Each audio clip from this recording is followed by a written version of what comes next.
Hello students, एक बार फिर से स्वागत है आपका हमारे इस YouTube channel learn with RP पर।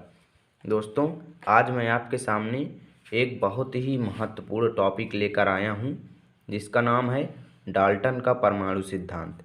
दोस्तों, डाल्टन का परमाणु सिद्धांत कई बार एग्जामिनेशन में पूछा जाता है और ये एग्ज़ाम की दृष्टि से एकदम बहुत ही महत्वपूर्ण है। दोस्तों, ये सभी प्रकार के एग्ज़ाम में पूछा जाता है कि डाल्टन का परमाणु सिद्धांत क्या है तथा इसके कुछ नियमों को लिखिए। तो दोस्तों, इसलिए मैं चाहता हूँ कि इसकी जानकारी आपको भी कराई जाए। तो क्या होगा कि जिससे आप भी कभी यदि एग्ज़ाम देने जाते हैं, वहाँ पर यदि ये क्वेश्चन आता है तो आप इसको अच्छी तरह से सॉल्व कर सको। तो यदि दोस्तों वीडियो आपको पसंद आए, लाइक कर दीजिएगा और अपने दोस्तों के साथ शेयर कर दीजिएगा, और इसी प्रकार के रोज़ाना वीडियो पाने के लिए हमारे चैनल को सब्सक्राइब कर दीजिएगा। तो चलिए सबसे पहले हम प्रश्न को पढ़ लेते हैं। डाल्टन का परमाणु सिद्धांत क्या है, इसके प्रमुख नियम लिखिए, प्रमुख कमियों को भी लिखिए। तो दोस्तों, ज़्यादातर एग्जाम में प्रमुख कमियां कि भाई आखिर डाल्टन का परमाणु सिद्धांत में कमी क्या थी कि उसको उसको क्यों नहीं प्रमोशन मिला। तो डाल्टन का परमाणु सिद्धांत क्या है, इसके प्रमुख नियम लिखिए, प्रमुख कमियों को भी हमें लिखना है। तो चलिए, जब ये क्वेश्चन हमें एग्जाम में आ जाए तो इसका आंसर हम कैसे लिखेंगे, डाल्टन का परमाणु सिद्धांत मैं आपको अच्छी तरह से लिख करके समझा देता हूँ।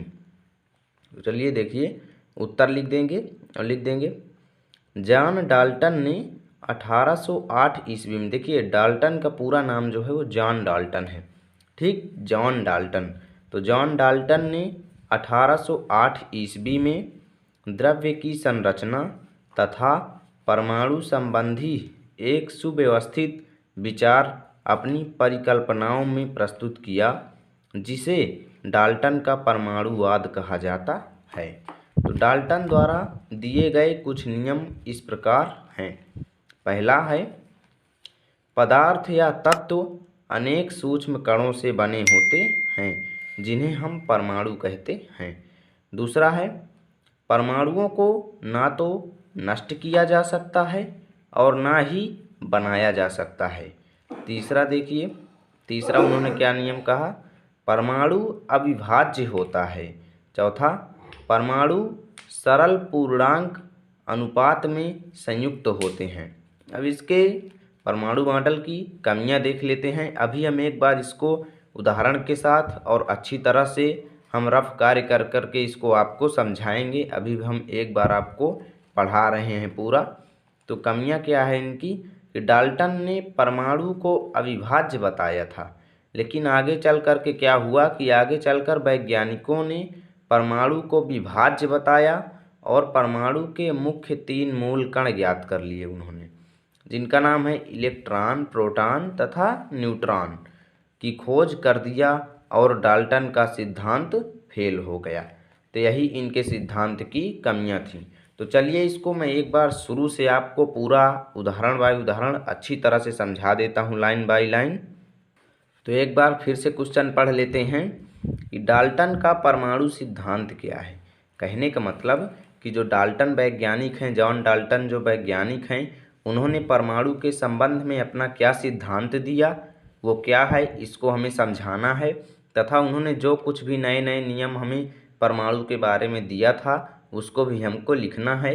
तथा उनका परमाणु सिद्धांत की जो कमियां हैं उनके, उसको भी यहाँ पर लिखना है। तो चलिए, उत्तर में हम क्या लिख देंगे कि जॉन डाल्टन ने 1808 ईस्वी में, जॉन डाल्टन ने 1808 ईस्वी में द्रव्य की संरचना तथा परमाणु संबंधी एक सुव्यवस्थित विचार अपनी परिकल्पनाओं में प्रस्तुत किया।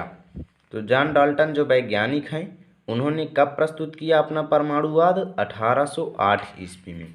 तो 1808 ईस्वी में उन्होंने द्रव्य की संरचना, द्रव्य मतलब पदार्थ को हम द्रव्य बोलते हैं, तो पदार्थ की संरचना तथा परमाणु से संबंधित एक अच्छी प्रकार से व्यवस्थित किया हुआ, उन्होंने अपने जैसा खूब उसको व्यवस्थित करके रखे थे। तो व्यवस्थित किया हुआ नियम उन्होंने या विचार उन्होंने अपनी परिकल्पनाओं में प्रस्तुत किया। तो जॉन डाल्टन जो वैज्ञानिक थे उन्होंने क्या किया कि 1808 ईस्वी में पदार्थ की संरचना तथा परमाणु से संबंधित एक अच्छी तरह से गठित किया हुआ नियम उन्होंने अपनी परिकल्पनाओं में प्रस्तुत किया, जिसे डाल्टन का परमाणुवाद कहा जाता है। डाल्टन का परमाणुवाद कहा जाता है।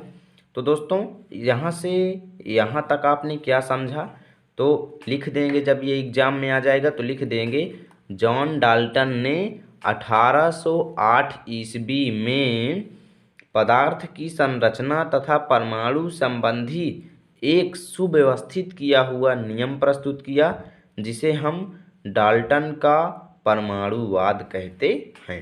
अब डाल्टन ने अपने नियम में क्या क्या बताया था उसको हम एक बार फिर से आपके सामने समझा करके बता देते हैं। पहला, पदार्थ या तत्व अनेक सूक्ष्म कणों से बना है जिन्हें हम परमाणु कहते हैं। तो उन्होंने पहला नियम क्या निकाला था अपने परमाणुवाद के नियमों में? तो पहला नियम था कि पदार्थ हो या तत्व हो या जिसको हम द्रव्य भी बोलते हैं, द्रव्य हो, वो अनेक छोटे छोटे कणों से मिलकर बना होता है। कोई भी चीज़ हो, जैसे ये पेन भी है तो ये भी अनेक छोटे कणों से मिलकर के बना है।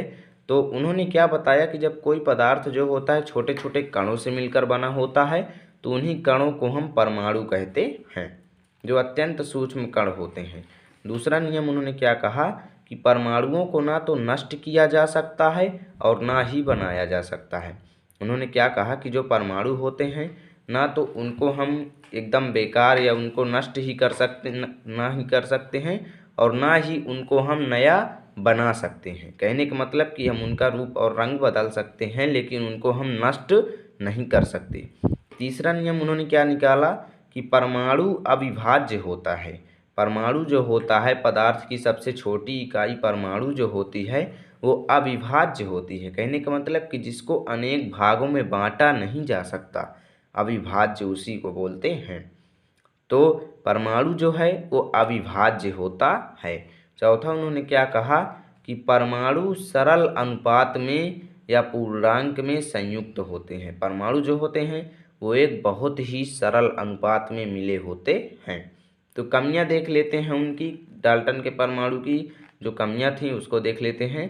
तो डाल्टन ने परमाणु को अविभाज्य कण बताया था, लेकिन आगे चल के होता क्या है कि वैज्ञानिकों ने परमाणु को विभाज्य खोज लिया और परमाणु के मुख्य 3 मूल कणों को उन्होंने पता कर लिया, जिनका नाम है इलेक्ट्रॉन, प्रोटॉन और न्यूट्रॉन। उन्होंने क्या कहा कि परमाणु जो है वो इन्हीं तीनों चीज़ों से मिलकर के बना है। प्रोटॉन, न्यूट्रॉन तथा इलेक्ट्रॉन की मदद से परमाणु बनता है। तो इन्होंने जब ये खोज कर दिया तो डाल्टन का परमाणु सिद्धांत था जो वो कुछ न कुछ फेल हो गया। तो दोस्तों ये वीडियो आपको कैसा लगा? यदि अच्छा लगा हो तो प्लीज़ लाइक कर दीजिए, अपने दोस्तों के साथ शेयर कर दीजिए। मिलते हैं आपके साथ अगले वीडियो में एक नए वीडियो के साथ। अगले वीडियो में हम आपको इलेक्ट्रॉन, प्रोटॉन तथा न्यूट्रॉन के बारे में, इनके खोजकर्ता के बारे में और सभी प्रकार की इनको जानकारी आपको देंगे।